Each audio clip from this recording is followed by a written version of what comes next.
Well, welcome back to the game. This is Robert continuing on with our turn. My voice is coming back pretty well, but I'm not 100%, so I apologize for the slowdown in our game. I neglected to draw an Overlord card last turn when Tumble successfully resisted my attempt to, poison him. So I get to draw an Overlord card. I'm going to put that over here to the side. And Astrion is up next and ready to take her actions for the turn. Well, Silas is playing Astrion, and she's here. She has a speed of 5. Said he wants to go east, east, northeast, northeast, and I think it was northeast one more time. That puts Astrion in the entrance tile, along with the Master Shade that came in as a reinforcement. For his second action, Silas wants Astrion to attack the Master Shade. Master Shade will use these stats at the bottom, and Silas gets to use this Iron Battle Axe. Master Shade gets a black die, Silas gets a blue and a red. Let's give it a roll. Here's the attack. Alright, let's see. 4 damage right away, 2 being cancelled. So let's concentrate here. That's 2 damage plus a surge. There's Pierce 1 anyway. So we have to actually take this down to a single, well, it doesn't have one. Let's just take one of the gray dice and do it that way. So Pierce is activated. There we go. That's going to make 1, 2, 3 damage and a surge. A surge can pump that up definitely to a 4th point of damage. Well, there's no doubt about it. That's destroyed the Master Shade. That Iron Battle Axe is quite wicked. Takes out the Master Shade and a single strike. Well, up next is Martin playing Cendril.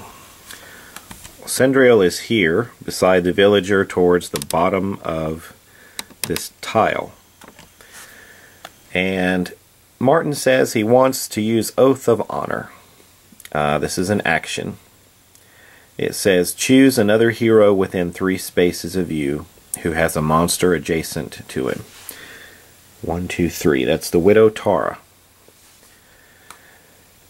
Place your hero in the closest empty space adjacent to the monster and perform an attack. This costs 1 fatigue. Okay, 1 fatigue. I'm just concentrating on this text here, in the closest empty space. That's going to be right there. That is the closest empty space that is adjacent to this monster.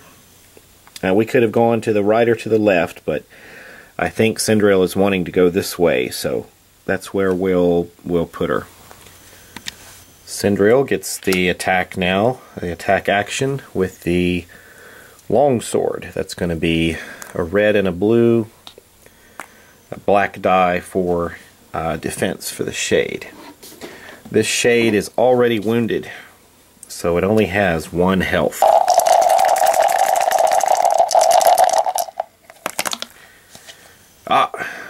We have rolled a miss.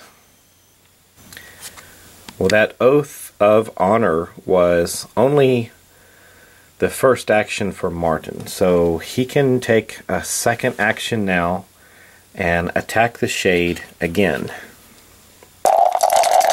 Let's let him do that.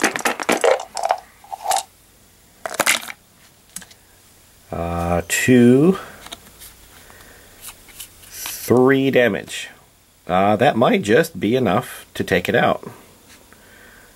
2 of those canceled, 1 gets through, and the Shade only had 1 more point of health on it. So with a health of 2, already down by 1 point, that's going to kill it. So this shade is out of action.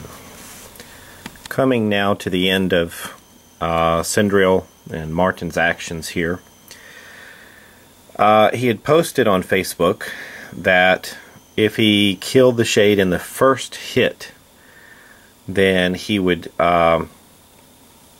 use advance here to move. I guess my question about advance, it says after defeating a monster with an attack, exhaust this card to move up to your speed and perform an additional attack. It looked like Martin may have wanted to move his character this direction, but there's nothing to attack. So is that a legal move? Can you just simply move with advance and not make an attack? What do you guys think? It said you may move up to your speed and perform an additional attack. I don't know. Do you have to move and attack, or can you just move? Let me know what you think. It's easily something that I can easily fix, because he did defeat the monster, and for an additional point of fatigue, he could move again if we want to allow it. Now, we'll probably end it right here. I have one Overlord card. We have the Villager, and you guys said that you wanted the Villager to move north a few spaces. Is that correct? Let me double check. Well, it clearly says on Facebook that the Villager was to move north 3 spaces, but I don't think we can do that. 1, 2... Yeah, there's nowhere to go there. Why don't we end it here? We can get the final opinions on advance and whether Martin wants to move Cindril out somewhere. And then you guys can reconfirm with me where you want the Villager to go. So I'm going to back up a little bit. We've got Silas over here locking down this entrance tile.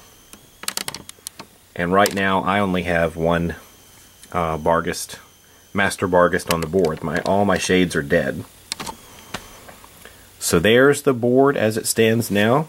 Let me know what you would like to do with the Villager, what you think about advance, moving and not attacking. And then I will move the Villager and take my turn. It'll probably be pretty short for me, but we'll keep on moving. Thanks.